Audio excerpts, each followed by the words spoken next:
Well, hello everyone, all of you out there clapping silently. It's The sound of the it's me. hand clapping silent. Yep. Yes, exactly. Can't figure that one out at all. Oh, oh, They've right, muffled right. me or something. Where did they go? Anyway. Oh, there they are. Okay, clearly we have a bit of a glitch here with the PA. Yeah, yeah. You It just may can't. be going out to the web. It may be going out to the web, but it wasn't quite reaching the audience here. That's unusual. It's usually the other way around. Hmm. All well in world, it's all the web crashes. But never mind, never mind. It's all working fine. And we are live on YouTube if our live appearance is your thing. Otherwise, of course, you can see us in replay whenever you want. I'm Mal Burns, MAL, first name, BURNS is second name. But on Twitter, you will find that I have been squashed. Yep, those people at Twitter have squashed me. So you have to go to twitter.com/Malburns, MALBURNS for one word. And our companion feed for this show is twitter.com/Metaworld News, equally squashed into one word if you sort of catch my drift. Now I got a thingy. Yes, I got a thingy. A notification, I suppose it will be called, from Twitter this week, telling me to tweet the fact that my first tweet was 15 years ago. Yes, Oh, I wow. didn't, but it was. However, Okay. and I don't normally personalize my tweets at all, except that today I did because for the last couple of days, there've been this silly nonsense of people auctioning their first tweet in Bitcoin Oh, or NFCs or whatever they're called. oh my So goodness. I this morning I decided it was imperative that instead of sending a link to Twitter, I actually made a public notice informing you all and take note of this. My first ever tweet is available for free, and it will always be available for free if you can find it 15 years ago. I mean, Twitter do keep all that stuff around. And I'm not sure exactly how one would go about um, privatizing a piece of history and then selling it anyway. But I have no intention of selling my tweets. Certainly not for however $1 million they're apparently going for. Well, they're going for if you're Elon Musk or the guy who owns Twitter. But um, anyway, they will be free forever.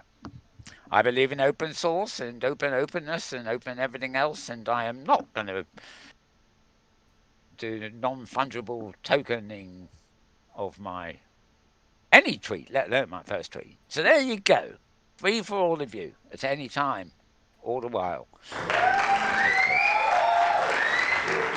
Hey, thank you, thank you. And I do wish you luck in finding it. So the search engine has to go back 15 years, of course. But that's the way it should be, I guess. You know, if it takes a wee bit longer than normal, fair enough. Anyway, after all that, I'll also introduce my companion here, and that is James Out Loud. Hello, James. Well, thank you, Mel. Did I hear you say Elon Tusk? Oh, I probably did. You know what I'm like. Okay. Well, it brought a Yeah, smile to my face. Elon Musk. Yeah, I shouldn't remember. Yeah. One has a horn and the other one's smelly. Right. I Well, and don't know Elon Tusk. which do you prefer, Elon Horn or Elon Smelly? Yeah, yeah. Well, Elon Tusk was actually a characterization of Elon in Rick and Morty, the cartoon series. So I wondered if that was some sly reference to television. I would like to pretend it was a very slight reference to All that. right, all right. It may have been a subconscious reference. Mm-hmm. I'm not really familiar. I know I've heard of Rick and Morty, but I'm not really familiar with them as far as I know. But there again, my memory is very quick at archiving stuff these Oh days, yeah. and Yep. it's also very bad at recalling it as well. But there we go, sort of the old system's slowing down a bit. All Rick and right. Morty, yeah, well, they're the kind of cartoon, were they? I Yes. think Yep. Adult they're on their Swim cartoon. All right. were they on their MTV music television? Was that where they No, I started, don't or am think. I No, I think getting? they started on Adult Swim, the Comedy Oh, Central yeah, cartoon network. Yep. that would connect. Yeah. Yeah. Yep. Okay. I'm making Yep. vague links in my head, but they're Right. Right. they're not like hyperlinks that you can just click on. They're rather more spider webby type links, Mind links, actually. spider web links, right? Try to follow the link and the string will break. Yeah. Well, and you commented Such on is, my such is shirt the fate. earlier today when we arrived, and I so did. Twinkle, twinkle, twinkle twinkle, twinkle, twinkle. Meta World. Twinkle, Yeah, twinkle, Meta World star. I just keep finding fun How, shirts. how, how I wonder where you It's are it's lovely. or So let me something. just put on screen. This is from the Sansar Yeah. store, and it's from Ria's store, RIA, Ria's store. So kudos to Rita Right. to Ria for a lovely shirt. Right. Now, looky there. Um, you might as well show that picture, James. My screensaver has come on. Oh my goodness! And All right. it's one of Apple's wonderful slow motion screensaver things. But normally it goes black after a couple of seconds, and more importantly, it doesn't get broadcast. But Oh, okay. for some reason, my screensaver is getting broadcast at the moment. I'm not Well, sure wherever this is. I'm not sure where it is. I'm not sure I'd want to live there either, actually. no, But no. although there's a little mansion on the hill coming up, I shouldn't really talk about Apple's thingies. Oh, oh, it's now faded to another one. Uh, Oh, well, this is yeah, definitely. Anyway, I don't want my head in the clouds. Thank you. I'm Right, here so we go. We're back relaxed. to It's yeah, chill. so They're good. They're relaxing. great. I love the ones in London, the aerial view, because it Oh takes yeah, about yeah. 15 minutes to get round, and then there's about an assortment of about three. So I can put three in a loop that give me London for about an hour, Okay. Yep. really slowly, and yeah. Anyway, back to. Oh no, I like some of the Chinese ones too. There's some odd, very odd Mm. mountainous landscape film from I think it's from China Oh with sure. these strange rocks that look like something out of Second Life, to be honest, out of the Metaverse, but they're actually real life. But anyway, let's get on with the tweeting. I mean, All right. well, you know what I mean. The main Mm-hmm. news. Also, I forgot to mention that. Amongst the other things James is doing is he's fiddling with the little buttons and things that bring my desktop to you and such like, which is how come I noticed suddenly when the screensaver came on, I thought, oh, we're getting a treat here. It wiped out the pussycat, didn't it? No pussycat today. I sort of Oh. seem to have lost him. Yeah. I'm sure. Maybe he's come back. I don't know. I've sort of misplaced him. You He's know under what the pussycats are desk. like. Yeah. Yeah. He'll probably reappear at some point, but he won't be on screen today, as far as I know. Right. What I have got on screen to start us off with, I've just got a couple of photos, so we might as well show you those first. Apparently, headline news of the week in some places. I Yeah. actually thought Google got rid of their cardboard years ago, but True. apparently True. no, they've still been selling it. Apparently, until this week, you can still buy Google Cardboard, and I mean cardboard, as you can see in the picture, from Google.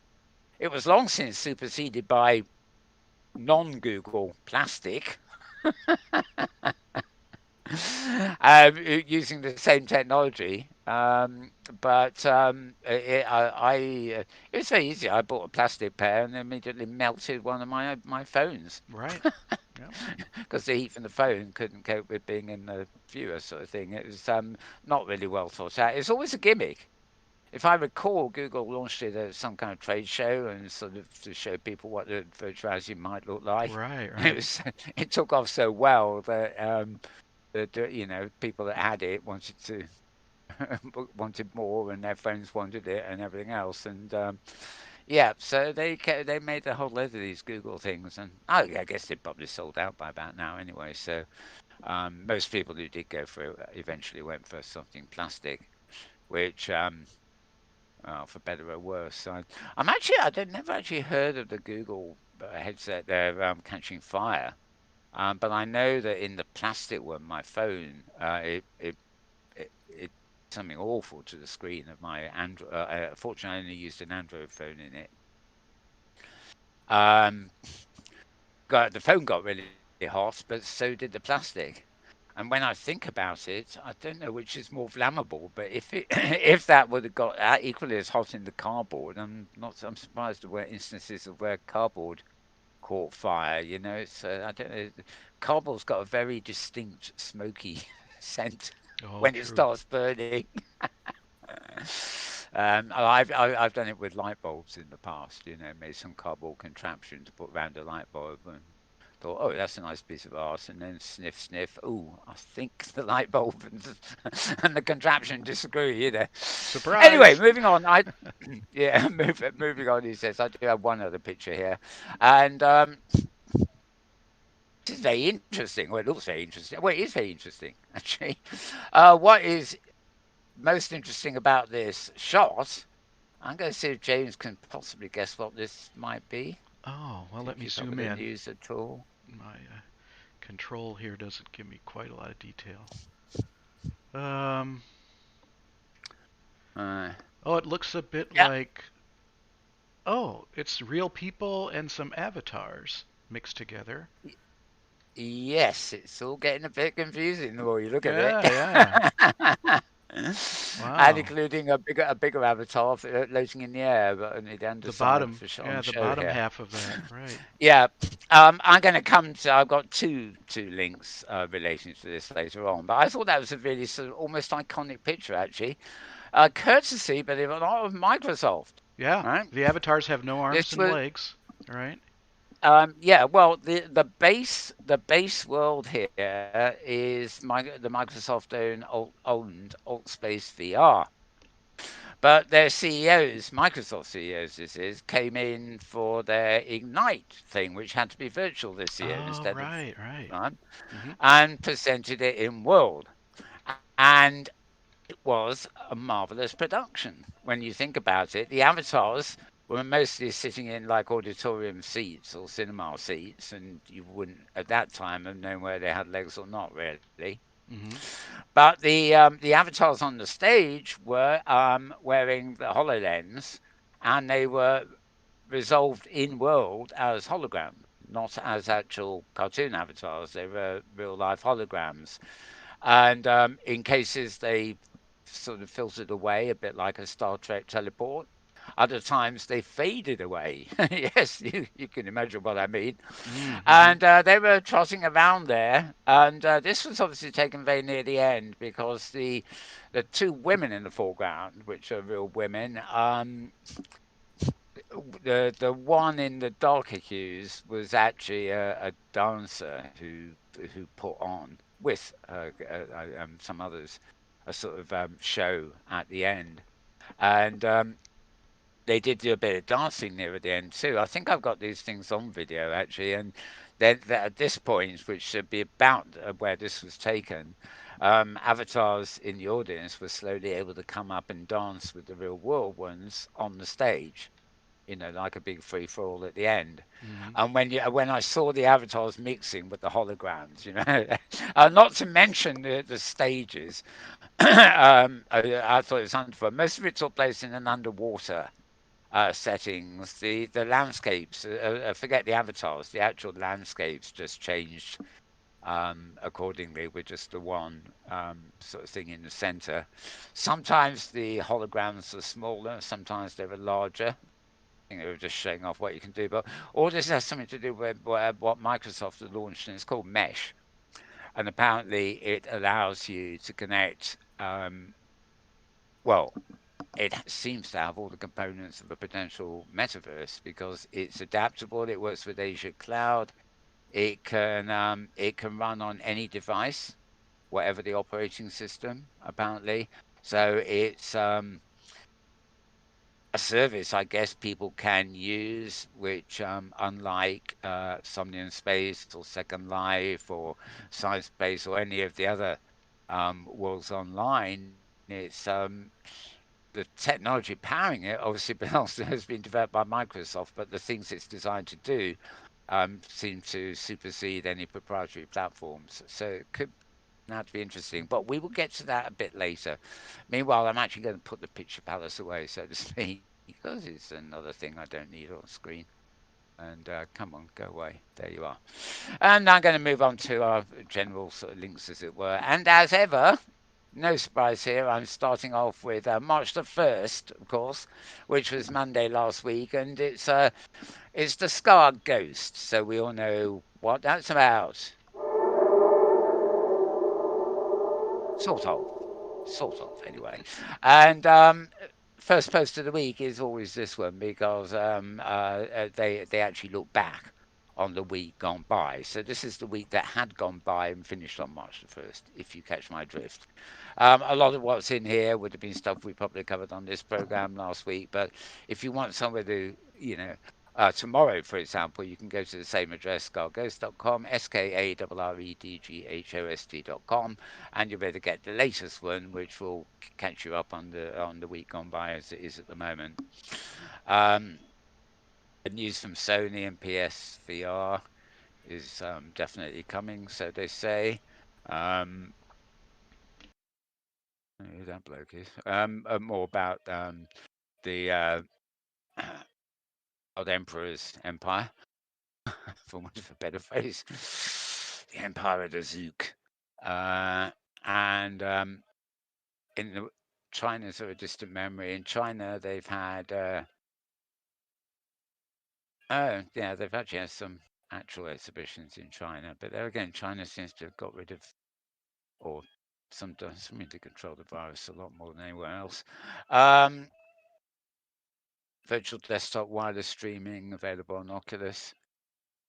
Oh, and there was some other news which I don't think is here. It was a bit off for me. Oh yeah, Pluto Sphere to launch a cloud streaming service for VR. Apparently, the Almighty God Emperor has decreed that his platform cannot be used for VR streaming. Um, the story is that they don't know whether the headset can handle such things. But given that VR streaming seemed to have been invented for low end systems that didn't have the power to run a Second Life and stuff, I can't understand why the Oculus device should be banned from services that actually stream. Um, you know, um, like a virtual desktop. But anyway, the decree has come down from the God Emperor Almighty, and that will be the case until enough people kick up a fuss or another government takes them to court. Right. Let's see. 3M, Pentagon. Okay, I'm not going to go down all this. There's loads there, as you know, with Scar Ghost. But good roundup of the week before last, so to speak, from our point of view. So, moving on to whatever is next on my list here, and it's we're going to vrfocus.com. That's vrfocus.com. And they've got news about the Web XR. Notice the web here. This is Web 3D. But like Mozilla Hubs and all that stuff. Their Wonderland engine platform is moving to a free royalty-based model. Now, at first I got a bit confused about this, to be honest, because you've also got Unity and Sumerian and Unreal and various other engines that, as well as creating whole worlds, can also create web-based content as well, WebXR content. And of course, Sun Microsystems used to have a virtual world called Wonderland, and that was taken over by somebody at some point, and I thought it still existed for a long while. Although Amazon later came up with an authoring environment called Sumerian, which again is a free download, and I think that may have actually had elements of Wonderland in it, but it was an authoring language rather than a platform per se. So this is not to be confused with the Wonderland, the virtual world. This is very much like Unity or something like that, where you would go to author worlds. But the thing here is it's entirely focused on web-based VR and AR applications. So it's not going to distract you by trying to get you to sort of build a complex world and then convert it into an executable program with a billion users or anything like this. This is back to the basics of creating a sort of picturesque world that will work on the web. Now, some of the shots I saw of this really looked rather crude, and actually, the picture that most impressed me is the one you see here, which is actually embedded, in the authoring interface. But as you can also tell, anybody who's used Unity here will probably be able to tell, the format, the layout of the interface there is pretty sort of similar. Obviously, got some micro windows for different elements of what you might be doing, and then you've got loads of individual tabs within those micro windows. And quite frankly, it may it may be simplified for WebXR, but I suspect there's quite a big learning curve to actually go there. Anyway, the free model will be accessible to those wishing to delve into WebXR. And apparently, if you launch a product that was built with it, at a certain point, you will pay 10% royalty on the revenue from whatever you build with it. But initially, you can do what you want, really. Another screenshot there. You can import GLTF, FBX, and other files, which are common formats. You can add text animations and JavaScript components, and you can offer a 1 second packaging time with automatic browser reloading. That sounds quite fast. Although 1 second, you notice it, shall we say, when you're staring at the screen. 1 second doesn't seem long, but it is to the old eyes. After all, video has about 60 of them a second. So, right. Anyway, early development, releasing new features based on physics-based, like on NVIDIA PhysX, and an experimental WebAssembly SIMD product, whatever be that. Anyway, VR Focus promised to let us know more as it rolls out, and you can find that article and the links within it at vrfocus.com, vrfocus.com. We move on here to a company called Epson, who I seem to, Oh well, yeah, they make printers. and I scanners. think I've Yeah. got, yes, yes, scanners water pipe. I think I've actually got one somewhere. I've got a Canon one, which is the last one I used. I won't say it's my main one. I never use it, printers these days, but yeah, Epson, big name company there. They've got a Moverio, I presume that's how you pronounce it, range of AR smart glasses. And they've got three in the product lineup already. They're for businesses to choose from, and there'll be two more coming. I guess it's just a matter of price as to whether you can afford one if you're not a business. I must admit that look at the picture here, they don't look half bad. As most of you know, I'm a big fan of the idea of glasses. In fact, if anything, I would say those look too small. Believe it or not, they presumably have a widescreen function there, but I've got various pairs of reading glasses, or I've got some I watch use right now actually on the screen, which are probably a bit bigger than that. But I moan because they're too small. My eyes wander upwards or downwards. They're out of the field of the spectacles.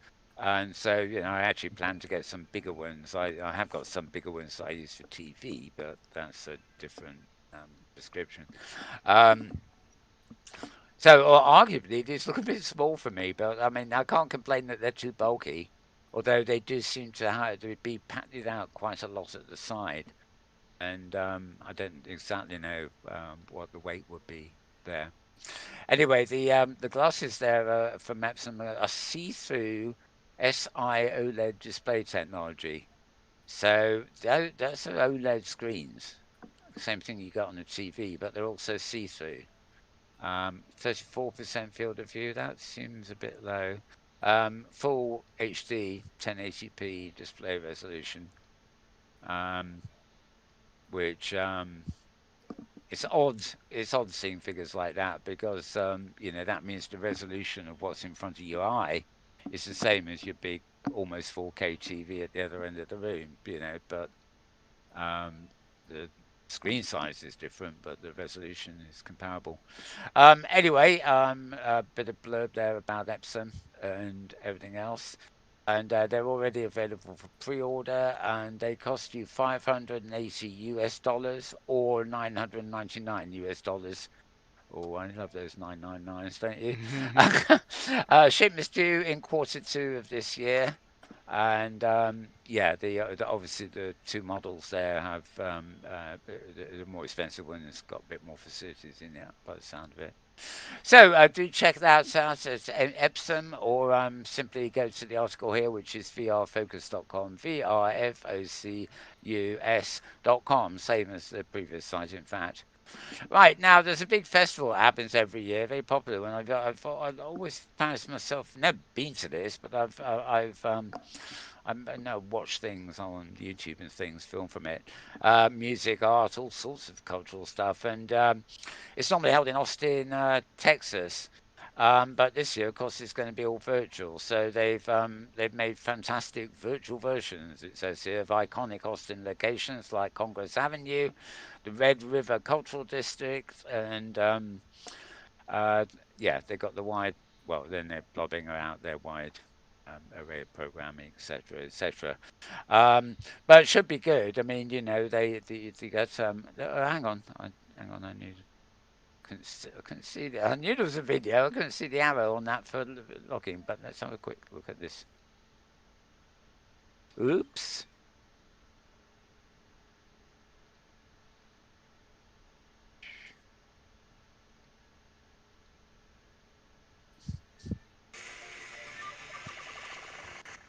There we are, March the 16th for that one, which I think is the week before our virtual world's best practices. No, it's next weekend. We're going to say yes. March 16, it must be. Sorry about that. The sound was on some headphones, so you didn't hear that until the very end. But that was immaterial. You just needed a little clip there anyway. Okay, they wanted to create a space in the virtual world that brought Austin to life in a spectacular way. So they got hold of the guys at Vroom. Um, cue the music, he says. Vroom, of course, were responsible for Welcome to the Other Side with Jean-Michel Jarre. And they've got together with an artist called Vincent Masson to create a fantastical virtual space that honors Austin, Texas, of course, and a few of the venues that we were gutted not to be using this year, um, Paramount Theatre, etc., etc. And yeah, you can go in there. You can stop by things like the theatre and snap a picture of yourself on the red carpets. I presume that's an avatar, or maybe it's an AR feature. Who knows? Anyway, it's got a link here where you can register to attend. I don't know without going to that whether it costs. I suspect it does because the real world one would have done.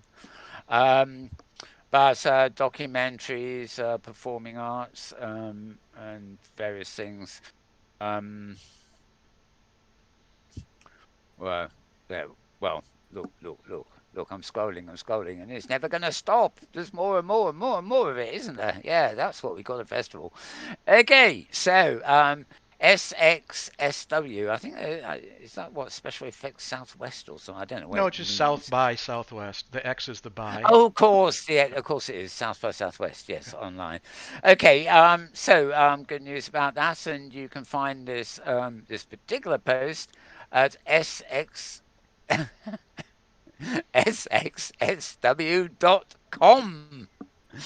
And you will ultimately read more about it at the Skull Ghost and various other places too, because they are involved with that.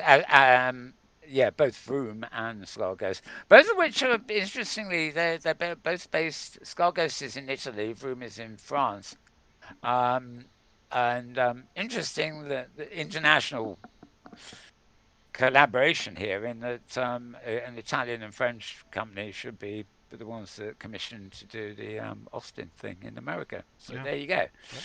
Um, right, and now talking about mainstream stuff, we have a jazz artist here called Theon Cross. You'll find this post at, guess what, rollingstone.com. I Oh. don't think you don't really need to know how to spell that, but it's rolling and no space stone, or one word. And as in the band, as in magazine, well, this is a magazine, face it. Okay, so there's going to be a 3D digital avatar of the jazz artist Ian Cross, which will be one of the things that is performing, or one of the people, I should say, things indeed, Mm. upset him, SXSW. A unique virtual performance captures the set Cross and his band have recorded at the Abbey Road studios. So he won't be appearing live, but it will be a sort of exclusively live experience from pre-recorded at Abbey Road here in London. And yeah, um, What else? March the 16th will be the launch date, 4 p.m. Eastern Time, which would be 3 p.m. Central Time. That doesn't. Oh yeah, Eastern Central. Sorry, I'm getting confused with European time. Yeah, sorry. Okay, anyway, it's more about this here, including support from the Arts Council of England's Future Arts and Culture Programme. More info. There's a link where you can get more info on the set itself, and a short behind the scenes clip, which is embedded here too. So we might as well have a peek if it's not too long.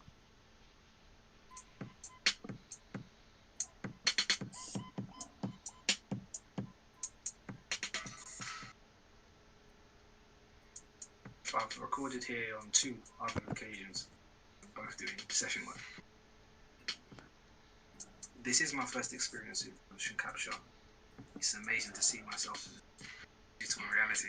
I was expecting a lot more elaborate gear to be placed on me. I'm used to seeing people at Andy Circus filming with lots of balls in their face and in spandex, and it's actually quite nice.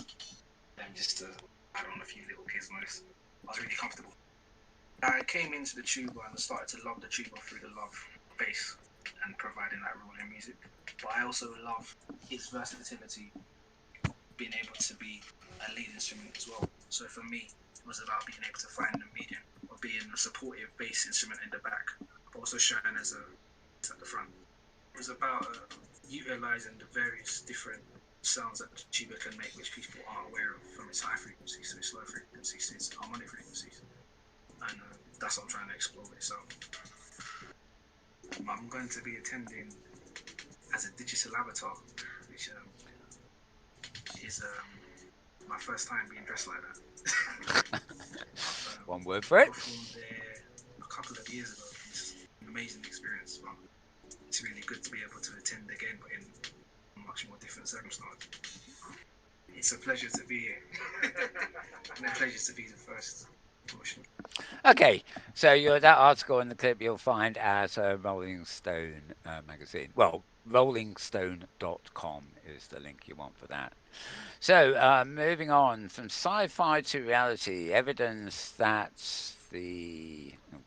on, evidence that the metaverse is closer than you think. This is fun. Well, I mean, it's just a fun article. It is absolutely profound. I mean, they start with the 1986 promo for Lucasfilm's Habitat, which, of course, they call groundbreaking. I suppose it was probably the first incarnation of what a metaverse might be.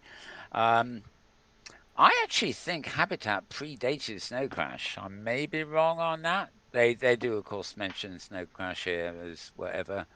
And then they start saying, that was what was, but all the pieces are now nearly in place. And they look at the landscape, the world becoming more connected.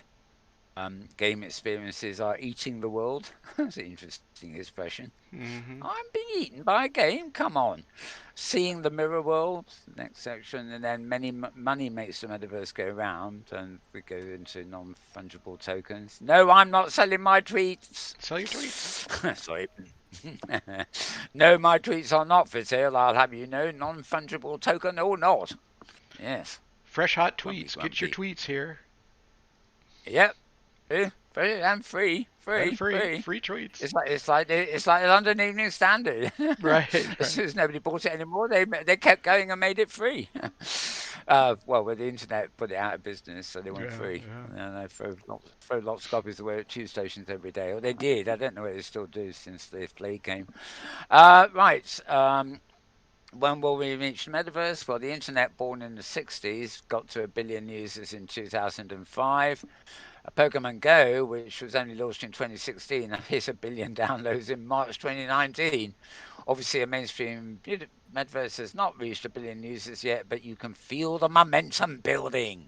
We're Mm. getting closer. And then it continues. There are many small metaverses today, implying that there are small components of what may Small eventually become gated a communities, metaverse. perchance. Yeah, I don't think I don't think I call them small metaverses. It implies Mm. that the metaverse The title here is singular, and that is the idea. So then we start talking about mini metaverses. It takes away from the singularity idea of the metaverse itself. But never mind, never mind. You'll find this article at venturebeat.com, venturebeat.com, and we will move on.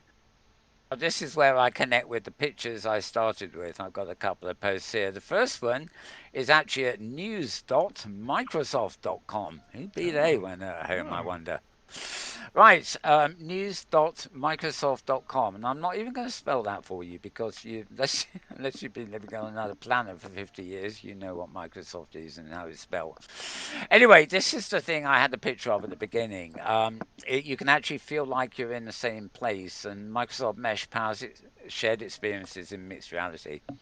So they start off with Cirque du Soleil, whose co-founder has received countless proposals for virtual reality and technologies, but they couldn't match the magic of the visual live performances. But with the new platform provided by Microsoft, remember this is a Microsoft site, he's rethinking that. And he was one of the people on Tuesday, as it says here, appeared at Microsoft's Ignite conference via holoportation, which uses 3D capture technology to beam a lifelike image of a person into a virtual scene. In the company's first keynote experience designed entirely for mixed reality, people attending the conference from living room and home offices around the world could experience the show as avatars watching events unfold in a shared holographic world. And it's Microsoft Mex, Microsoft Mesh, a new mixed reality platform powered by Azure, allows people in different physical locations to join collaborative and shared holographic experiences on many kinds of devices. I don't think they all necessarily have to be running Windows or anything like it. And this was a great event. I mean, the Soleil Spectacular was great, but one of the best things, the longest session, was with James Cameron, who, of course, is the filmmaker who made Avatar and the sequels that are coming up. But he was actually, he's, as well as being a filmmaker, he's an ocean explorer. And he has an augmented reality company called Niantic, and he joined the guy at Microsoft early on, and they turned the whole place into an underwater environment. And James Cameron proceeded to talk about exploring oceans, not being an avatar in outer space, but well, he got a nod plug in, shall we say? Microsoft will enable geographically distributed teams to have more collaborative meetings, conduct virtual design sessions, assist others, and learn together and host virtual social meetups. And all the usual stuff, except that you don't need an avatar. You can happily go with holograms. And this is sort of examples. That photo is actually simply a still from a promo session. Uh, yeah, just checking it is a still. And anyway, news.microsoft.com is where you can read all about this. And again, they've got some pictures here. I'm going to pass on from this because my next link is to theverge.com. T theverge.com. And this is a report on the same thing. Microsoft Alex Kipman, he was the inventor of Kinect and HoloLens. So he joined all the big shots there. Um, right, that's not a very good example, although I suppose compared with many things around it is. Here you've got the hologram, Alex Kipman, and there you've got another presence, which is an avatar. The avatar, of course, being legless. Is Alt Space VR, is it? I actually no, I think you can have legs in Alt Space. Obviously, the guy hasn't bothered. Um, right. During discussions, the author here thought it would be a far future version of Microsoft Teams, but apparently that feeling passed because it's already here, and um, he was in World, and the hologram was handing him virtual jellyfish and sharks and allowing him to reshape the animals and well, etc., etc. Great fun. Um, okay, he goes on about the original fix. There's another shot from in there. This time two avatars. Um, and yeah. Okay. Right. So this is another post about the same thing, looking at it independently and from behind the scenes, basically by Tom Warren at theverge.com, theverge.com. Now, I'm about to do something tricky.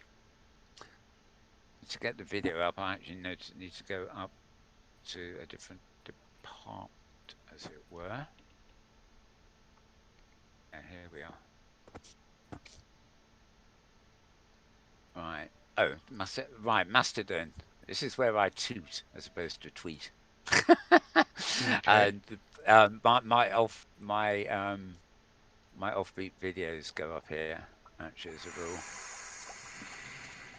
Right, watch this. It's actually 42 minutes long, but only a dream. this is the conference itself A being dream opened. together is called reality. When you have a dream, chances are there's someone else right over there, and there, who share the same dream. But each of us dreaming it just a little bit differently. The process of collaborating with others is how we discover the little different bits. Excitement, the diverse skills and viewpoints that bring everyone together. When we share in a dream, everyone can be equally excited, equally motivated, and perhaps even equally consumed by the shared dream. Right, but I'm going to go through this in bits. Basically, we're at YouTube.com here, and before I do anything else, this comes from Upload VR, which we promote quite a lot. They do a twice weekly thing, 3 times weekly this week, as well as this. They're getting busy. But this is actually the entire mixed reality keynote, which they actually filmed inside Allspace VR. So the camera is seeing what the avatars see, including the holograms inside Old Space. We'll just move. To think in mixed reality. He acquires his underwater thing and his fishes and stuff like that. You and your businesses. Here you can see the Learn, avatars to in the play, to audience, work together basically naturally, contrasting with no the matter the hologram. task, no matter the location. Hello. Skip out. Oh god, I'm in the wrong browser here, aren't I? Connection is a spark that gives our lives meaning. Okay, this is the bit where they actually showed a promotional video, which we have available elsewhere anyway. And enrich our lives. There we are, and then we come back here. They've now changed changing the environment, basically, and they brought in a screen as well. From around the globe can collaborate if physically there. In a world of hybrid work where Oh, yeah. Intel, Airbus, and L'Oreal Come on, give me an exciting bit. Oh yeah, here they got some people collaborating on building a bridge, a real world bridge. dimensions, Although obviously, to provide detailed information for the structure. And in the process, they can save 3%. right, let's move on to. Right. See, he disappears. Somebody behind the scenes changes the scene into a cartoon, and he's back again. Slightly different size. Collaboration doesn't just take place. Here we are. This is this chap is from Niantic, who are best known for Pokemon Go, and they basically want to do stuff in there, and so they've come to elaborate. There are quite a few Pokemon appearing around here. Let's take a walk. This is not in the virtual world. This is a video of an AR app with Pokemon, which is showing on a screen in world. Can be a bit confusing putting the pieces together here. And And when the mission at then we're hand back with the Microsoft has little guy. benefit. And now he introduces James Cameron. No, he doesn't. I mean, how is it possible that a creature as tall as a 4-story building managed to elude us for so long? What a strange There's a lovely existence bloop for bloop life down here. looping You've sound seen in it, the Vincent. background here, Everything looks different. The which I instant think you is meant to be pass from air underwater into water, bubbles you see throughout it. the It's conference. also changed. Warm colors disappear. As you descend, it goes from blue-green to blue to smoky navy until you pass the edge of darkness around 500 meters. This is all about underwater exploration. And then finally, A jet propulsion system that works equally well in oh, forward, that, reverse, this was and interesting. The gargantuan creature was eyes, fun. bigger than those of any other animal on Earth. So they stay on the underwater Lives in a theme. floating city. And we've developed a brand new part of our ship called Hollow. In the Hollow Lab, we bring this data together, visualize and analyze in dimensions. Well worth looking up on YouTube. To And this die is near the end. This is James Cameron, the filmmaker. He's come in as a hologram as opposed to an avatar. Adventure, but rather on advancing deep sea ocean science. Now, the submersible allowed you to sample and image in revolutionary new ways, with camera systems also, if I understand correctly, you designed. How technology empowered you scientifically and creatively? Look, I think almost everything I do in every single day is empowered by technology. Sometimes it's tools that other people have created. Sometimes it's tools that we've had to create for ourselves.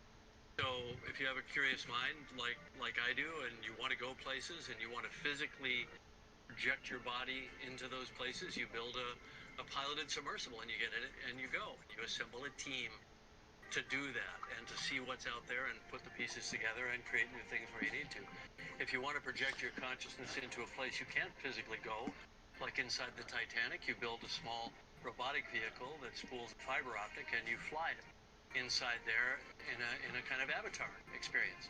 So remotely operated vehicles are essentially physical avatars in physical world. And then of course all the stuff I'm doing with the Avatar movies is both thematically about projecting our minds into other bodies, and it's also about creating a VR universe around us, around our actors, and bringing that world to life in all its detail. And that. Well, I think I'll leave you to look this up. Excellent video to watch. You can hear quite a lot of it. It's actually only 2 quarters of an hour long. Scrolling through it, it feels like longer, and I'm not anywhere near the end there yet. Cameron is very interesting. The other interesting thing, you can't see it where I paused, unfortunately, but I've never noticed before how when you see in augmented reality anyway, or these how much these holographic representations are accurate to things like height, because I've seen them come in really big and really small as a special effect. But on this particular case, the guy from Microsoft looks really not very tall at all, whereas James Cameron looks really, head and shoulders above the Microsoft guy. Now, I'm just curious, I don't know, as to whether they have that real world difference in height and they both come in using kit that makes them the same relative size to each other, or whether there's something in the way they come in that they dictate their own height for the hologram as they arrive. So that's just a little sort of curiosity thing, really. Yeah, there's one, for example. It's really noticed that they're more or less in the same position. If anything, he's a bit further forward, so he should seem bigger. And it's really quite, well, no, it's fairly normal. I don't know. I just saw him one of the clips and I thought, oh God, he's diminutive. I better shut up now. I better shut up. I shouldn't say things like this, should I? Right. Anyway, so as I said, you want to go to Upload VR. Is the YouTube channel you want to go to for that, and you can watch the whole the whole keynote, which basically is a keynote, but it's also a brilliant example of virtually everything they're figuring out they can do with the system. And it did come as a bit of a shock, I must say. People knew the keynote was coming. They knew the guy was going to be presenting virtually, but I don't think anybody actually realized just how. How much work they've obviously put a lot of work into a keynote Microsoft presentation, but you know, so many elements that are mixing up there: virtual environments, holograms, avatars, and in-world screens, and you name it. They've packed it all in there one way or another. And it So I'm worked. gonna move. That's the remarkable thing. Yes, It actually yeah, more to the worked. point. Yeah, and it did work, as Right. evidenced by being able to put a video camera inside it all. So there's another aspect of it. Yeah, I mean, it's just I mean, I've never been a huge fan of Microsoft, but on occasions they have come across something that ups the ante a little bit. In the same way that Apple do now and again. Um, Now that clearly, Facebook is here, you don't have to focus on Microsoft as the God Emperor. yeah, well, quite, and the yeah, I know. But yeah, Bill Gates is gone. But no, it's Microsoft's in the modern world, really. I know they do Windows 10, and everybody's still got them their miserable excuse for an operating system, but their big market share is in the enterprise for sure, and much more so probably than Apple. They're Apple there these days. Um, but I think the alt space VR taking over, and then moving with all this sort of thing. Hololens, for example, has been pitched mostly as an enterprise product rather than a consumer product. Clearly, these worlds are sort of coming together. But this has been put on for their enterprise customers, not the gamers who fancy coming into a Microsoft keynote in an avatar form. The fact that the invited guests, as it were given avatars to sit in there with. So, yeah, is by the by, really. But yeah, most interesting. Let me move on, or I'll be getting enthusiastic about that all day. While I'm in the video department, we've got a little break here, so why not? Um, this one is the All Conference, the All Night. There was well, they had their regular one in Florence, in Italy, and they were looking at digital Italian fashion. Um, ah, right now. So we do actually have to load the YouTube thing to get the information for To you. be here in this event talking Uh, about digital there is the fashion Scar because Ghost, it is one of the biggest events of the who latest was months. obviously being Italian, was there. Introducing the first speaker, I And he's also not want to tell you howling. that we like a lot of this kind of area night No, clubs, he's very hard and to he hear, would as he like to always interact is. with But Mhm. everyone, so I invite you. um, yeah, anyway, this is Augmented Reality, Augmented World Expo dash Augmented World Expo, and that's YouTube. It's the same account that all the or experts around the world use. So you don't need a separate one for like All Asia here is coming up and have you. And yeah, they've got a useful roundup of what's going on. Anthony Vitillo, that is the Scar Ghost guy, who's on there at 4 minutes in. And then he introduces some others, and basically their focus that evening is on fashion and Italian fashion in exile, one way or the other. Okay, this is the one from earlier in the week. Uh, VR upload. It is, Oh isn't it? yeah. Here we Yep. are. Yep. That's their YouTube account. Hello, everyone, and welcome to another episode of the VR Download. I'm your host, Kyle. And I'm your listener, Mal. Yes. Hello. Pleased to meet you. Very I good. I love it Right. when Yes. the We person know he this. has there, Heaney on the right. He's their technical person Yeah. who does the who made the studio, and I always enjoy Oh yeah. listening to his insight on technology. He's quite well informed, I think. Yeah. They both are Yeah. actually. Yep. Yeah. Yeah. The big difference here is that this one actually hasn't got a date on it, oddly enough, but Would have been Mondays. Yeah. this would have been the Monday one, I think, as opposed to the Thursday one. Yeah, it goes live at 1 p.m. Pacific time on YouTube on the Upload VR channel there. But it's always available in replay. Now, the Monday one tends to be very interesting. They're talking about hardware and industry trends and things like that. Um, Thursday edition is more about gaming and experiences a bit like gaming. It's interesting, but it's probably not as captivating unless you also happen to be a devoted gamer, so to speak. Um, anyway, yep. So this is the one from Me Monday. today over here. Hey, you're not Ian. I write about the behind VR. If you're here, then who's there? James. The other me. That's right. I Oh, took over there's for two of Heaney. you. Okay, now we've I got did not. Heaney I 2, did not. the sequel, is out there. You know, I can see a way of using this a few outtakes from this for our own purposes. Sure, sure. Anyway, you get the idea. But actually, when somebody asks a question and there's a little silent, it's so easy to want to answer. And of course, I'm taking the liberty of doing so. Yep. Right. Okay. All Night Florence VR download. The next one was okay. What is the metaverse and why we'll be living in it soon? Okay. I forget who this is. This be a Hi new everyone, thanks for person. tuning into this video about the meta.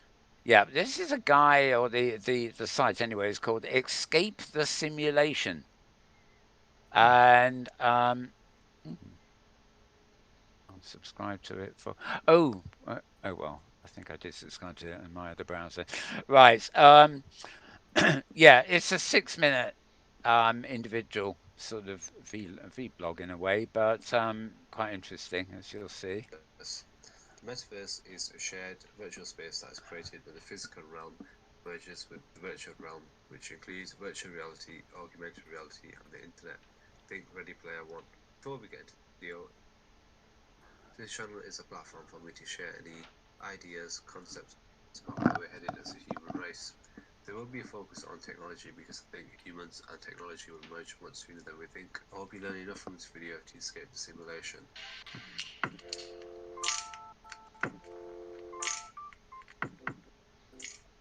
Imagine a world where you see a product billboard advertisement, you reach out to it, swipe across the billboard, and the advertised product is shipped to your home.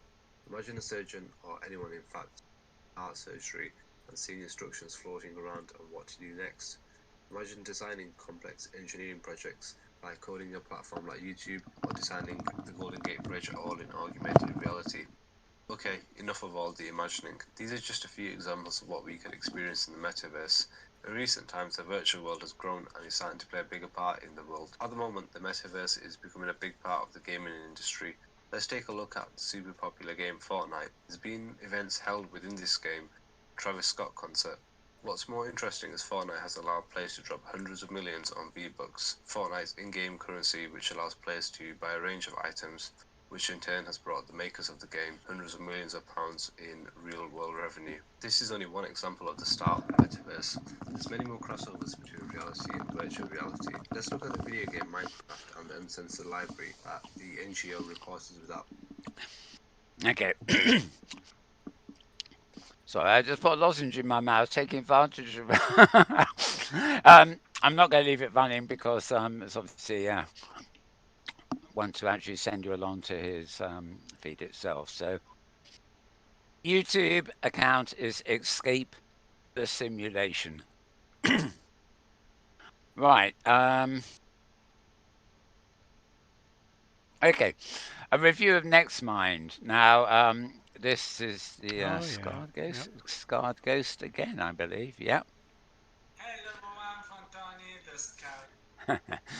So, review of Next Mind. He's not the easiest person to follow when it's when he's writing, but less so when he's talking with his accent. But he's basically got it and he's strapped it on and coming up with a review of it. Scar Ghost, or one word, is the name of the account at YouTube. Pretty much the same as the website, of course. And yeah, he then looks at Next Mind. Today I'm happy that I'm here to review with you the NextMind Dev Kit. What is NextMind? NextMind is a brain-computer interface device. So it's a device that basically is able to let you interact with your computer without VR, just by thinking about stuff. So let's just begin by making a bit distinction about what it is and what it is not, because Um, on your head, but okay, it's good on the explanation. I don't think there's very much of it where he actually wears it, so you but can have all interfaces, all the possible UX in. Because if you realize that the score is too low, you have to redo it. If it is at least free, it is good. And then now I'm looking at some of the circles to this is the verify the calibration calibration is process, I doing well. think. You should see that now Oops. selecting the objects that I'm looking at. And I'm not using the mouse, not using anything, just the it is after some seconds it activates. So as I said, Oh yes, he's wearing it here now. the system must be sure that I want to select the thing because I do trains the system. Remember the calibration that we see? Training zone. Well, it can be customized for every kind, say the pattern. Here are the brains of the aliens who say certain pattern. Am I looking at them? Can show. So after you've gone to the training stage, actually learn how. And it's fine. Imagine doing something like that. I don't know. Okay, well, the whole clip here that I'm skimming through is actually 29 minutes long. So um, if you want more of that, you know, if you get into it after a few minutes, you get used to his voice and things. But it's pretty technical about the Next Mind um, viewer, where you put it on your head and select objects with it, basically. And the examples you see are far more elementary than. You know, it's not like taking it out, whipping it on, and navigating a whole sort of continent-sized world like Second Life or something. And you can't do all that yet, but I mean, it's you know, its mind is basically uh, an early version of the future, shall we say? And yeah, finally, this is Between Realities. This was the latest one of this that came out. Support them so they can release the experimental hats. We need them. We've been experimenting. These hats are experimenting.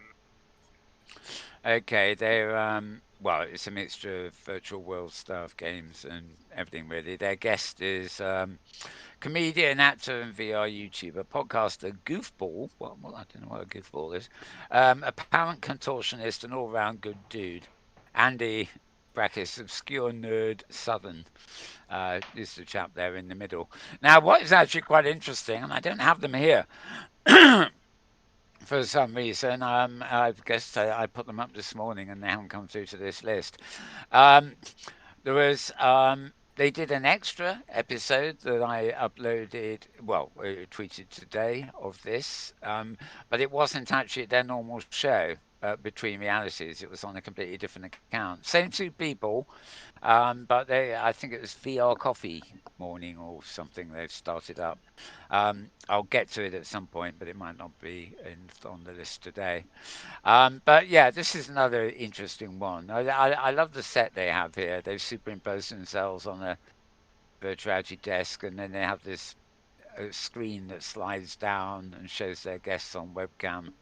And you know, it all just gets packaged up together and looks quite good. And you know, they all seem, you know, packaged tight together here, you know, because of the positioning. So yeah, good experience watching it basically. And yep, season 3, episode 10. Oh, okay. I don't know what season finale is to do with that. Okay, I'm going to move on back to our actual text post, as it were, having taken our little break there. And we we departed on Microsoft Mesh, didn't we? So I think so. Yeah. yeah. Yeah, we've got oh, the Next Mind review. I've already done that, although it's a different link. Basically, if you go to scarghost.com, there's a post there about his review of Next Mind. So you've got a written version that also accompanies that video we were just seeing of him with the talking about the brain interface. So back to vrfocus.com, and this is the British film festival people. The London Film Festival, basically, to expand its public program this year with XR projects. Festivals like Sundance and Tribeca have spent the last several years embracing VR, etc. And London Film Festival has announced it's going to be hosting a new public showcase, um, experiential projects, and immersive works. Um, Dev Patel. Don't know who he is. Presumably he is a red carpet person because he's on a red carpet. But I'm out of touch. I am, aren't I? Right. Some industry stuff, some consumer stuff. The UK is bursting with innovators, etc., etc. Some quotes from the Tuttle, the director, and yeah, some of it's paying and some of it is a free program. Most of it's a free program by the sound of it. And submissions are now open for short films and feature length films. And when the XR submissions have been announced, VR Focus will let you know. So, really, just a forerunner there of what will be coming up later in the year. Hope maybe not even inhibited too much by lockdown. So, okay, why am I clicking add page to reading this? That's not what I want to do at all. Okay, right, this one's actually pertinent to us. Virtual World's Best Practices in Education, which is vwbpe.org, have released a post. I think there seems to be quite a lot of posts from them, but it's hard to know. This is a very specific one, announcing the three keynote the conference. This is in a fortnight's time, effectively. Thursday, the 18th of March is day one, and it goes through Friday and Saturday two. And these are the main one keynote a day, really. I think is the way it goes. Yeah, Dr. Undine Fromming. I hope that's how you pronounce it. She's a professor at HMKW Berlin, University of Applied Science, and head of a master's program in visual and media anthropology. Um, I don't like reading these things out because some of the language used is way beyond me. Hmm. Our friend Heike or Heike Philp, known as Gwen Guarcian World, is the CEO. I guess she's the next day. Oh, Thursday. Oh, no, that was the other one. Right, let me get this right. Um, I don't know. She does language learning and stuff like that. She has a wonderful sort of number of installations and simulations in various places that are to do with helping with language teaching and stuff as well. And machinima. She's worked with us quite a bit in multinational sort of side of translations and stuff like that. Oh, she's been on, well, not this show, but some of our shows now and again. And she's actually, I gather this year, running, she's actually also, as well as doing a keynote, she's actually taken the voluntary job of trying to coordinate the webcasters. She also owns EduNation Islands in both Second Life and OpenSim. There she is. And yeah, she is Friday the 19th of March. And I think I did put the date at the, hang on, keynote there is at the top above the name. And maybe they're both Thursday, and maybe the Friday, maybe this chap is. Oh no, no, she was on Friday. I don't know why they put it underneath in one post and above in the other post. It's a bit weird. Okay, and on yeah Saturday, the keynote is Dr. Brian Alexander, I think is well, if he hasn't keynoted before, he's certainly taken part in something there before. He's an internationally known futurist, researcher, writer, speaker, consultant, and teacher working in the field of higher education's future. And he's got a PhD at the University of Michigan, and he teaches at Centenary College of Louisiana. Um, yeah. And yeah, it doesn't give huge amount of detail there. But let me have a look at the top here. I'm just going to switch to a website if I can.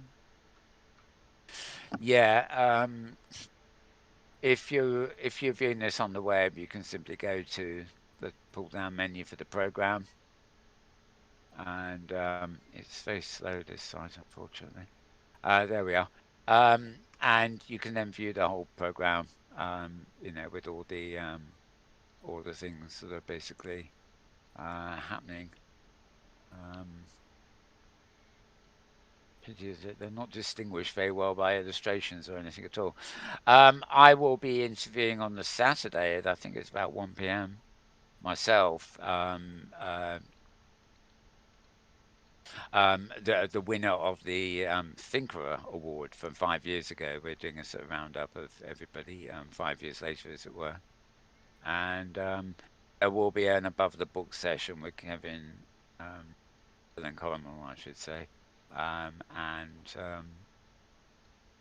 I guess probably Brett Linden being the main person at Second Life at the moment. Oh, and Leah Lugo, I keep forgetting she's actually doing a major one this year as well.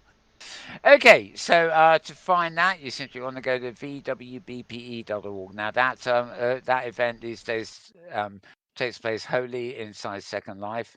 So you just go to Second Life, and if you have an account, fair enough. If you don't, you can go to mapssecondlife.com, Second Life or Cliff Gateway, and it gives you a link you can click on. And if you don't have Second Life already, then the link works as a method of installing it for you. Although it's not quite as instantaneous as one might hope for. Okay, so that's Second Life and VWBP, of course. Right, top 5 reasons to use immersive technologies in education. Um, um, I think this may have come up twice because this sounds very familiar, like we may have had it last week. But anyway, it's just a roundup of the reasons for immersive VR in education. One is the visual space. Two is lack of distraction, so it helps people to concentrate. Three, it is fun. Fair enough.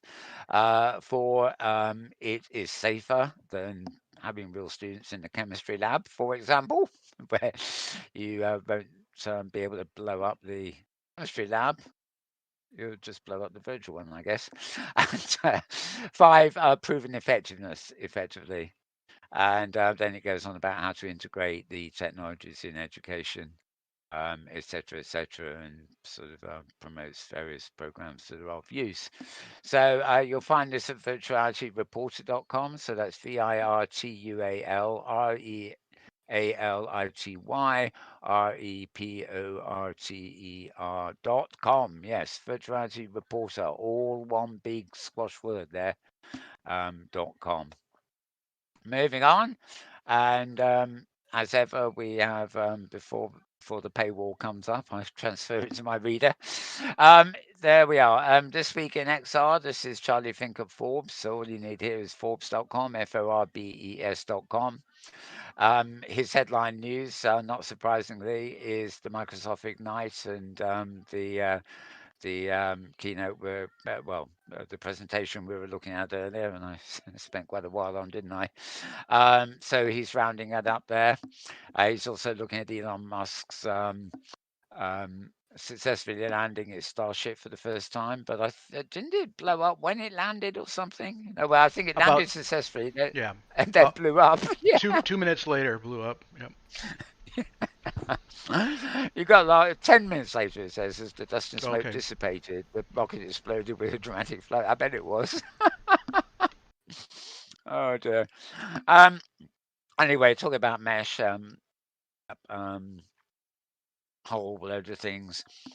I nearly posted this today. Bank of America is bringing VR into all its 4,000 banks, but um, press releases like that are almost becoming commonplace these days, so don't want to do everything. Um, oh, yeah. Loops, a global virtual venue and interactive digital program, has raised 7.7 million in initial funding from over 100 investors.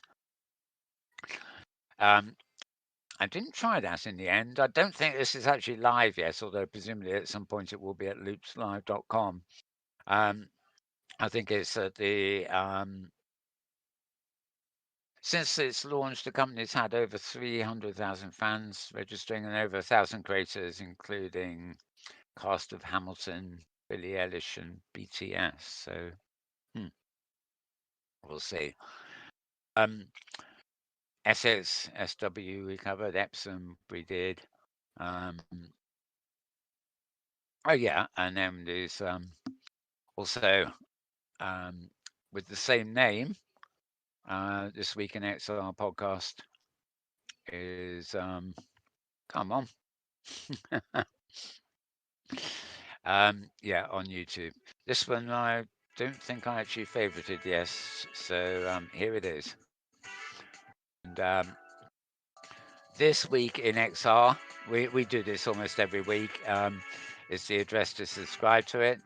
And this was the 6th of March. So this was literally yesterday. It's this week in XR with my friend and co-conspirator, head chilotrist for Vicon.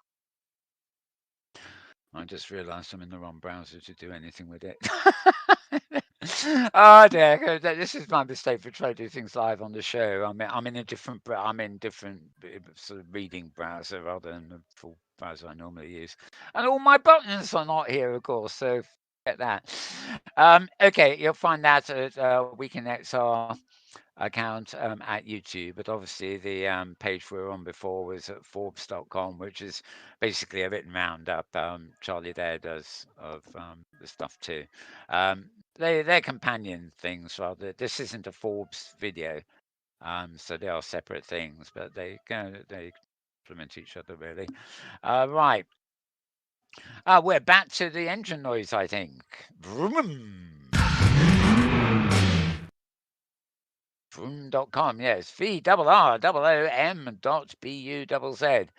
And, well, I suppose just of interest, really. This is the state of movies. These are those old-fashioned things that are on flat screens. But there are movies about virtual reality, you see. That's the little ringer here. So this is the state of movies about virtual reality this year. So it goes on. It looks at various things: documentaries, A Glitch in the Matrix, and the Matrix itself, Bliss, which is that. Oh, I keep meaning to watch that. I've got that lined up for watching. That's actually out. It doesn't need a trailer. Basically, looking at Ready Player One. I think many people will have seen by now if they've wanted to. Actually, it's not really. I presume this seems to be really referring to stuff that's probably only online video streaming rather than actually movies in the cinema, so to speak. I also know I haven't got a list handy, but I also know there are quite a few other movies scheduled to come out, be they come to cinema or streaming first. I don't know, which are on the theme of virtual reality again. It's sort of actually they what they put at the top there. The theme of virtual reality is back in popular culture in a big way. I suppose they are in a way. What I'm finding is that references to virtuality, but also scenes that include sort of some vision of virtuality, are becoming more commonplace in mainstream movies. Obviously, you're not going to find one in a historical movie, but ever since things like Inception, where we saw advanced technology being used for solving crimes and things like that. The existence of simple virtual worlds on screens is path of the course now. You had CSI go into Second Life a few years ago. Not very bit of a failure really, but for the proof that there could be, I don't know, money laundering and things going on in virtual worlds, which for a time were under the radar of the outworld, the mainstream authorities, so to speak. They probably aren't so now, at least certainly not in somewhere like Second Life, but for a while, it was outlaw territory in a way. Um, so there is a lot of crossover here, and anybody writing current day thrillers or certainly science fiction will have taken virtuality, AR, and XR, and all the rest of it into account because they are here. They're going to be more here in the future. They're certainly not going to go anywhere. So it'd be a bit silly to write a story where they don't exist, but it would be useful if they did. If you see what I mean. Anyway, much to the rabbit hole pending there, I think. So we will move on. We are getting near the end of things here, I think. All right, now this one's it took me. It's a bit hard to find the link to this, but basically it is Verizon.com, which I think is a internet provider or something in the States. Yeah, cellular company, and yep, yep. Yeah, Verizon. Well, this doesn't work in my reader view, but this is the web page, and leading to revolutions. It's a profile of Noni de la Pena, who is great. She doesn't, as far as I know, work for Verizon. The connection here is tenuous, but she was raving about it, thanking them for the article and everything else. And she, of course, has her own company here, Emblematic. Um, and oh yeah, this new platform she's launched, Reach Love, where anyone can rate volumetric VR on the web, no coding skills required. And well, anyway, it's an interview about her and what she's doing now and stuff. It's not the longest of things, but it's nice. You can't really go wrong reading about her or reading from her. She's basically the godmother of virtuality. Is a cool. There are a lot of cool there. I can see what it starts with, right? There are a lot of cool nicknames in the world, but it's hard to beat godmother of virtuality. Which is pretty true. It doesn't give the her startup date, as it were, but I mean she's been around for ages. Very much a pioneer in the field now. So moving on from Verizon, we go to technologynetworks.com. So this is TECHNOLGYNETWORKS.com. Technology networks, but all one word, as is usual in the worldwide squash, basically. Virtual sanity. People who use VR headsets are enjoying life more during lockdown. Um, I can believe that. Um, if you can't escape to the real world and go out and do things like that in lockdown, then the next best thing probably is escaping into virtuality, which is as good as reality in many ways, not all. It's certainly a good enough substitute. And yeah, as this article actually points out, the research is done by Alessandro Sagna from the University School of Biological Sciences. Which university? I'm not entirely sure. Oh yeah, University of Portsmouth. That was it. Yeah. I presume that's Port. Well, there's a link to the study here anyway. I think that's Portsmouth, UK. Although I think there is a Portsmouth in. I think there's a Portsmouth in the US. I don't know whether it's got a university or not. Right, published in Health and Technology, but the results are clear. Those who use VR headsets as a way of passing time during lockdown were using the headsets for much more than playing games. They were using the device to exercise, to meditate, to socialize, and to watch films. And playing games too, probably, inevitably. It's basically a method. It's what it is, an advanced method of communication with multifunctional aspects to it, whichever virtual world or kit you're in. And obviously, its attraction is accelerated by the fact you can't do any of the other things that might have distracted you from doing virtual reality, if you see what I mean. So the results here are not at all surprising. What is interesting, I think, is that this headline is not saying, you know 99% of people took up virtual reality games in lockdown, because this is actually going the other way. It's they used virtual reality, they weren't using it for games. Well, some were, but it was the technology was taking off in its own right as an expediator of a lot of different things, as they said, like cinema, fitness, meditation, socializing, music. Of course, they didn't mention, but that's another one. Um, so the study actually only examined 646 people across 47 countries, which sounds like about two people per country. No, a bit more, but yeah. But you know what researchers are like, and any research that uh, comes up like this is good. Plenty of links here to the actual papers themselves as well for those academics listening to this. Right now, on board a collection of virtual reality performances bringing indie XR artists together in one evening.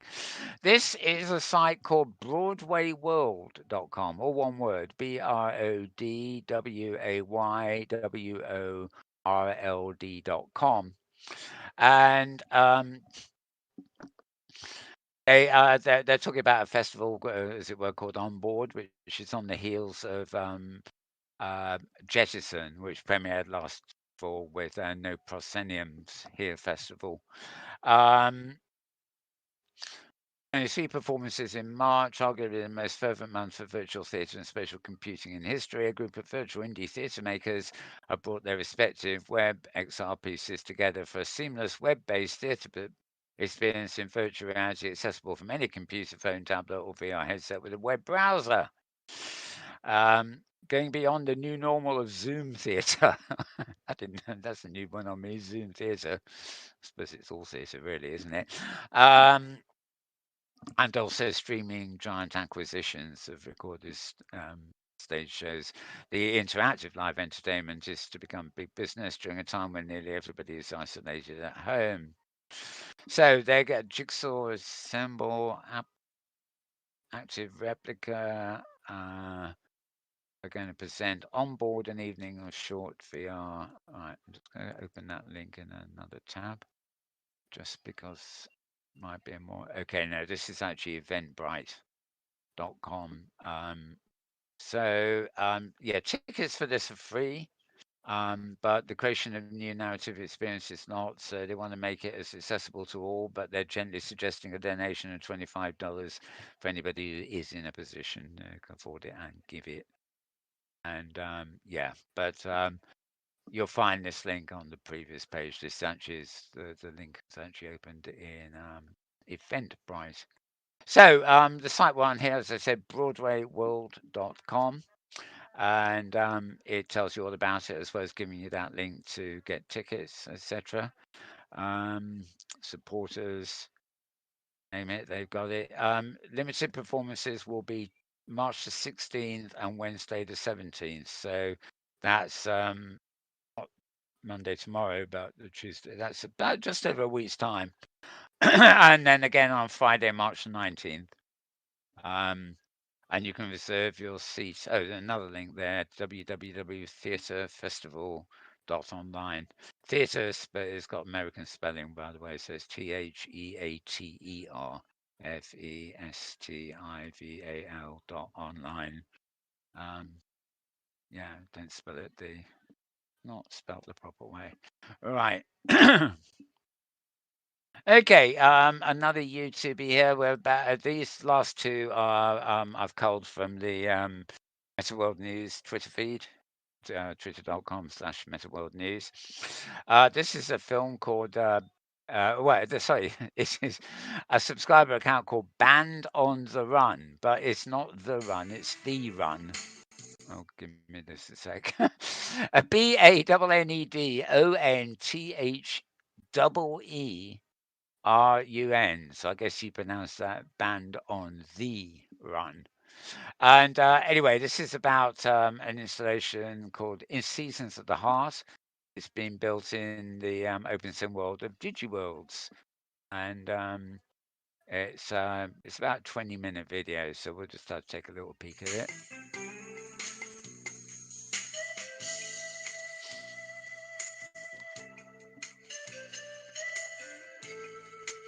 Oh, I know this tune. And the learning is easy, and the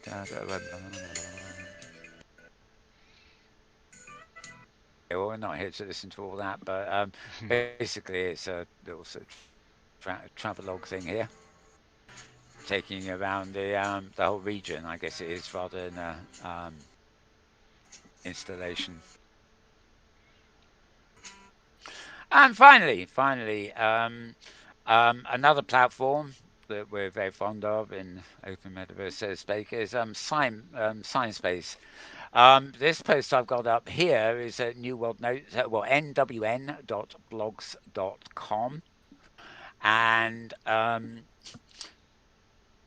it's just a couple of, it's Friday's post. Basically, new in Sciencebase is a massive 20 square mile region with free-to-play physics enabled and up to 100 simultaneous drivers and pilots.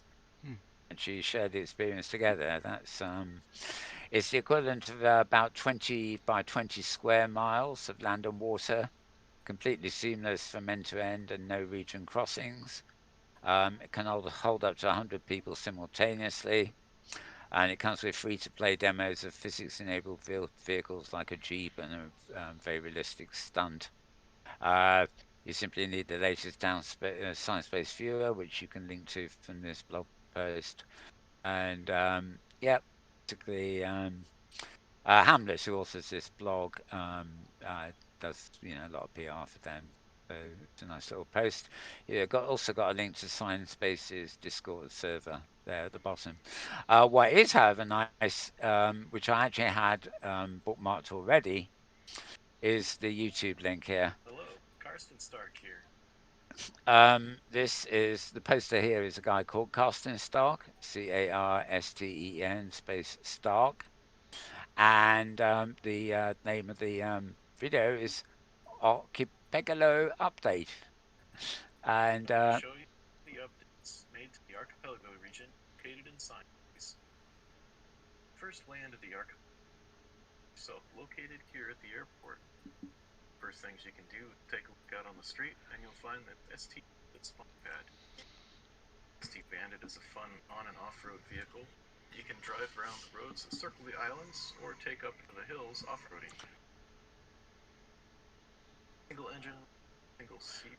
Obviously got heads-up display to go with that one. It's a lot of fun to fly around. And both of these are free spawn pads, so that could be fun to try. The archipelago region and drive. I like the boats, basically, because any other vehicle I tend to crash. Both islands are still under construction, so there's not boats are pretty hard to crash, as long as you stay away from land. A road network. Small. But anyway, quite a lot of entertainment fun this. I don't think this is actually a game of any sort. It is just a fun region to go and explore and play around in. And able to handle a lot of avatars simultaneously, as I said. 20 square miles of real space, virtualized, and up to 100 users at the same time. And presumably, knowing Sciencebase, if they did get an event where there are more than 100 users, they could actually presumably shard it anyway and create a sort of duplicate for another 100 people. It's what sharding is all about. Okay, so that appears to be about it, and I found a way of including all my videos in the main feed this week. Oh, wow, so okay. I don't need to do anything else now except say, James, your thoughts. Oh, I guess I don't have not many thoughts today.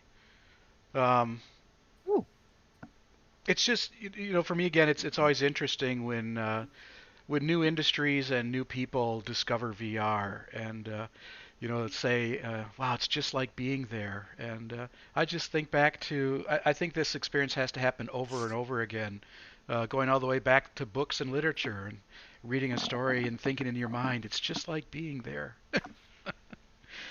Yeah, it So kind of is. simulation and virtual reality have a broad range of uh, of options and experience. It's all about the mind ultimately. Mm.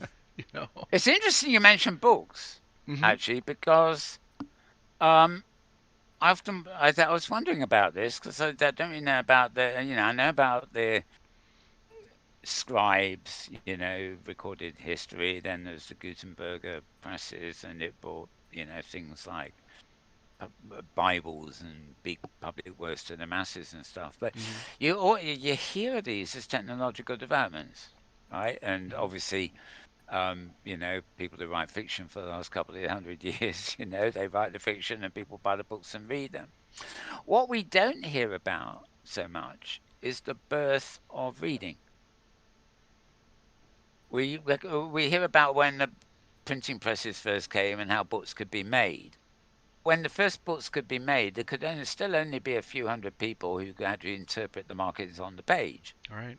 It would be much later when education actually moves to the point where more of the masses were able to like read and write. And when I don't know, let me see, there's a girl I met. She's staying somewhere almost next door to me for some months back in oh god, about very early 80s, I think it must have been. And is it talked to her? She had a impish sort of Irish accent, a leprechaun kind of character. Hmm. But I'd been talking to her and conversing with her a fair old bit, and then to my horror, one day, where and there was no obvious indication of this to me at the thing. I discovered, I don't know, maybe she asked me to read something to her or something, but apparently she couldn't read. Oh, okay. In rural Ireland, where she'd grown up, and she would have been roughly my age, I suppose. hmm Um, uh, Maybe a bit younger, to be honest. In rural Ireland, where she grew up, they weren't taught to read. They didn't have an educational system for read and write. hmm They would by now, I'm sure. But I mean, this is not ancient history. This would be you'd be talking about the 1950s or something. And the thought that Yeah, people were yeah. being supposedly educated and didn't learn to read and write in the 1950s is pretty astonishing. So, I mean, but the thing that triggered that thought is that it is once again, it's not just the technology, it's the need and acceptance of the actual technology itself, hmm rather than the fact that technology exists. Right. So, we can have highly advanced virtual worlds, but it won't matter an iota if nobody goes in them because they find them alienating to hard to use or something like that. It's got to be like reading a book where you won't have to struggle with the process of reading to enjoy the book. The reading itself should come naturally. And I think, it makes you wonder how long some of these things where the technological empowerment is coming at the moment for sure.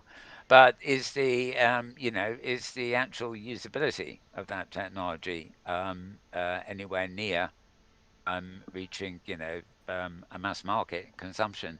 Yeah. I suspect, like the process of learning to read, it may not be there. Even I learned to read a gradual process starting from probably when I was about 4, maybe a bit earlier at home, through to early school years, and by the time you're about 10, I think you probably know how to read and write. But it's not a one-day class. It's a Right, right. progressive thing. And I've always trying to look out. You still find that the schools around who actually there's no such thing on the curriculum as what I call interfacing skills. Right. You might get a one-to-one interpersonal skills sort of thing, but when I mean interfacing skills, I mean the ability to understand technological interfaces and possibilities of the things in front of you. Um, you know, operating your TV with a remote control is the most basic of interfacing skills. But it's a skill that everybody picks up pretty quickly. Hmm. But a lot of virtual worlds, even complicated websites and things online, are more complicated than that. And so having um, having as well as interoperability in virtual worlds, you need this simplicity of interfacing skills too. I mean, back in the early 90s, right? Command C, Command X, Command V, copy paste, right? Very few people, so I said, didn't use computers, knew that at all. But those keystrokes, 10 years later, most people knew them. But even, a few of the Luddites didn't. They thought it was all about moving a mouse and not you didn't know about the keys. There was, it wasn't ubiquitous. I bet you if there'd been three buttons in the corner of the screen saying cut, copy, paste, people would have pressed a button rather than just a keystroke. Sure, sure, yep. So, yeah, I don't know. But when you mentioned reading there, Hmm. I think it maybe is a better example than we realize of distinguishing between the technology and the ability to use it Yep. as a commonplace thing. So there, Anyhow, there you go. I Right. so there you go. I had an answer for that one. I always have an answer for everything, don't I? That's right. Yep. Take the words right out of your mouth, as they say. Okay, that's the discussion part of our show over. Now, I've just realised I still have on screen here. I mentioned this at the beginning. Um, Twitter, as you probably know, it's like it's not owned by the god Emperor Zook, but it might as well be. It's a major corporation thing, and they're going to be bringing in a lot of things as they privatize and everything else like that. It's not open source, basically, but I know a lot of people who use this platform called Mastodon. Um, or some of its derivatives because it also connects with storage spaces and things like that, which is entirely open source. And basically, I'm basically on a Mastodon post here, which could be a Twitter post, except it's not, right? I got my science-based avatar here, for example. Um, Technically, you look me up at Metaworld at mastodon.social. But the key is you need to go to the site, which is mastodon.social. And I'm not quite sure exactly how you look things up, but once you've got an account, when you actually open these, what they're called toots, so instead of tweeting, you toot. You get like a little web button that says toot it instead of tweet it. Yeah. Subtle difference, but Hmm. it's all open source, and you can run it from Mastodon Social as I'm doing there, but you could also run it. You could actually run your own server, which would obviously have a different address via your own IP. Um, and yeah, I currently only use it for the videos that I don't post on elsewhere on Twitter pages or on Discord. But I may open it up to more general chat sort of thing because I've never been one to use Twitter for chat. I do actually have a I have a chat client that you use Twitter to log in with, even though doesn't tweet the chat, if you see what I mean. Um, but I did mention, I think it was last week, I promised to actually dig up an address you could get to this at, and the best I can do so far is go to mastodon.social, which is this bit, the end here. But you may be able to get there by when you get there, you can probably look up at Metaworld. But the at symbol, rather like on Twitter, is kind of crucial. So if you're looking me up in the network at Mastodon, then my username is at MetaWorld, the symbol at MetaWorld. And then it's at Mastodon Social, which is the name of the server I'm actually using for the feed. Um, but I'll try and help any of you out if you get really stuck on this. But for those of you who want to look at the more down to earth videos and things, not so much the machinima or the virtual world events, then this is where I stick them. So you might want to follow that. And it does work. I do know I'm actually able to follow my own feed. so to speak, in Feedly, the RSS reader. So it's compatible with RSS too, like probably more so than Twitter. So just sticking that in as a little plus point. I'm And on wondering, that, is Mastodon used by Elon Tusk?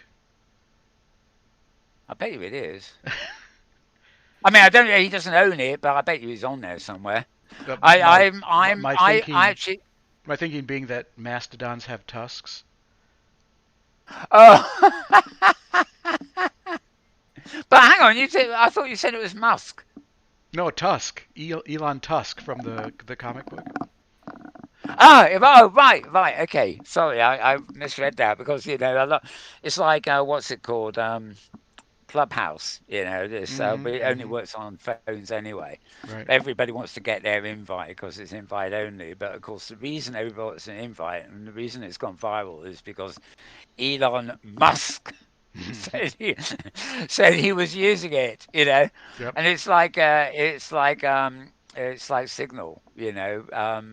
The day that what's his name, the whistleblower guy said he used it, and Right. everybody Right. wanted to get Signal. I mean, everybody's got Signal, but they don't know anybody on it, so they can't find them. It really well, it's that kind of thing where you got to meet somebody in the street and take the address of each other before you can go back home and connect. Mm-hmm. You can't Yep. search people at random. Which is one of the reasons it keeps it so confidential. Anyway, yeah. So Elon Tusk, Elon Musk, and talking Marvel comics, we even have the Incredible Husk. Or is that something Okay. else? I'll go with that. Sure. The Incredible Husk. There Why you are. not? That's the skeleton of the green thing. Okay. When it's dried out and dead, it's a husk. Oh. Yeah. Right. No, never mind. Never mind. Never mind. We need to kill this show before I kill my audience. Sounds good. Right. Sounds good indeed. Okay, folks. Well, that's it for this week. Check us out. Mal Burns is the channel you want for my personal feed there on YouTube, which you can find this show in replay, although it is available in other places too. All week and for eternity, in fact, just like my tweet. And I will never sell this show for any NFTs. No, I will not. Otherwise, I wouldn't do it. This will be free and forever be free. And I won't be taking any adverts either, unless it's in an editorial context, if you see what I mean. Right. Okay, so we will return. Well, hang on. Let's do this properly. It's goodbye from him. And it's goodbye from him. XR, AR, MR, VR. What do we say? We We say are. we We are. are. Yes. Yeah. So, have a good week, everybody. Yay. Yes. Thank you, everybody. You are wonderful. We love you all. Yes, we do. So, with that, we will leave you for another week. We'll be back same time, same place next week. And in the meantime, have the best week you possibly can. Keep safe and stay indoors where you can and all the rest of it. Look after yourself and your friends and everybody else, including those who aren't your friends. Don't go around giving them things. You wouldn't, would you? Okay, bye for now.